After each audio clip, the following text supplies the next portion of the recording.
হ্যাঁ এখন তো ধরেন এই সময় এইসব পাওয়াও তো মুশকিল।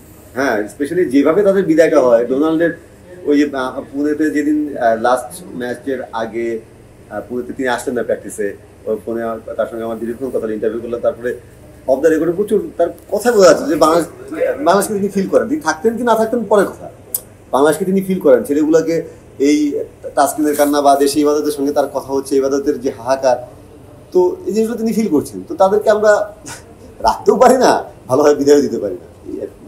মানে অ্যাটলিস্ট সেটা রাসেল ডমিঙ্গো হোক, সেটা হচ্ছে মানে যেই হোক, স্পেশালি নীল ম্যাকেঞ্জি, আমি তার কথা পারলাম মানে ওয়ার্ল্ড কাপ ব্যাটিং কোচ, মানে ওয়ার্ল্ডের one of the best batting coach. Virat কোহলির সাথে পার্সোনালি কাজ করে, ব্যাঙ্গালোরের ব্যাটিং কোচ, মানে গ্যারি কাস্টেন একাডেমি। দিন শেষে ভাই কিছু কিছু ক্ষেত্রে তো তোমার আসলে ওই কোচদের দরকার আছে, এবং কিছু কিছু কোচদের ব্যাপারটা এরকম যে তাদের সাথে লং টার্ম আপনার কাজ করতে হবে, না হলে আপনি কিছু পাবেন না, তাই না? জাস্ট খেলে একটা পাওয়ার হিটিং কোচের একটা এক মাসের ক্যাম্প, 3 সপ্তাহের একটা, তাই না?